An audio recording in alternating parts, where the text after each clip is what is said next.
So I've been using ChatGPT to combine astrology, human design, and numerology. So let's have a look. Basically, I've uploaded screenshots from all different sites, Cafe Astrology, Seventh Life Path, and basically just getting all of those details in, plus my human design. Then, after a fairly large degree of reprompting, making sure that everything was correct, let's just get down to the... And what was good, when I asked for central themes, you can see here transformation, depth, communication, curiosity, relationship, emotional connection, spiritual growth, practicality and discipline, life challenges. Like, that's a pretty good cross section of things to overlap, because what I was asking it to do is combine the overlaps of astrology, numerology and human design and show me where are the truth, which is the overlapping areas, where is the practical things I can take from that. And so after eventually getting it to have my numerology correct with a bit of reprompting, I got down to what you see in front of you. So I'm just going to go through the first one just to give you an understanding of how it kind of presented it, and then I'm going to go to the key considerations, give you a reflection if I find them in alignment, because I've read the first two, but the others are going to be new to me. So for the first one, core themes of purpose and transformation. Numerology, being a 9 life path, highlights a life centered on completion, transformation, service to others. It's about letting go of past burdens and embracing a deeper connection with humanity.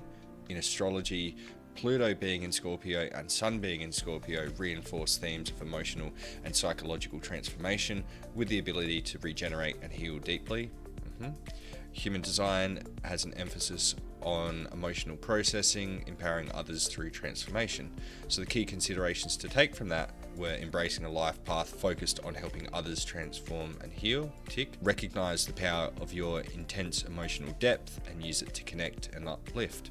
I feel that's relevant. Stay open to change. Your purpose is tied to constant evolution, and I feel that is congruent with how I live my life or feel called to. Communication and intellectual depth. So I'm not going to read through, or maybe I will.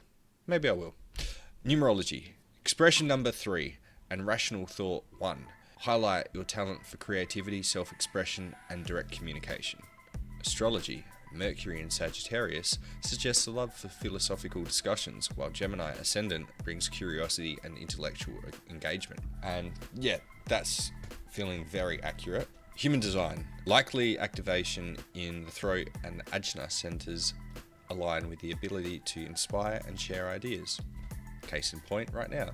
Key considerations. Use your gift of clear and creative expression to inspire and connect with others. Channel your intellectual curiosity into learning and teaching. Balance your energy between deep thinking and taking action.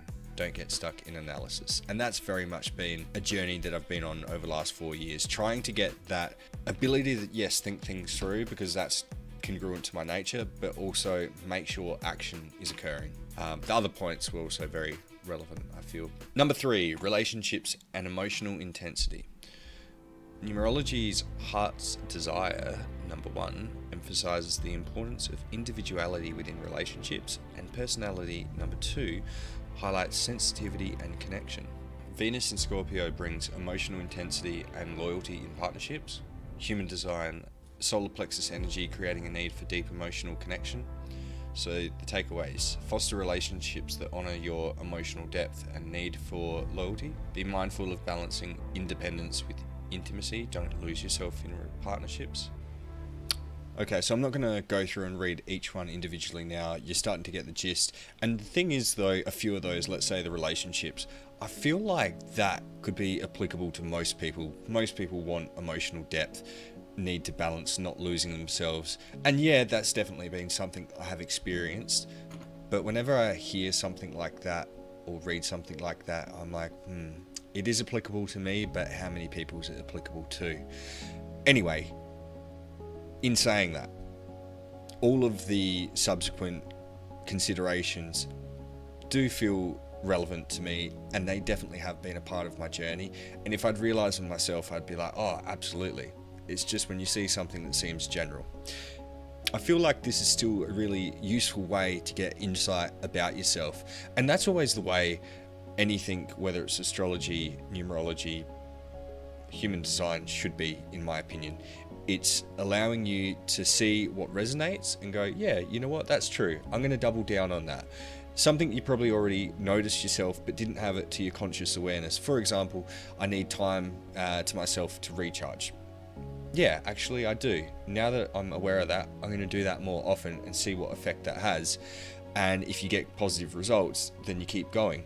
I've always wanted to combine astrology, numerology, human design, and do that. So it's kind of cool that AI has given us the platform to do so.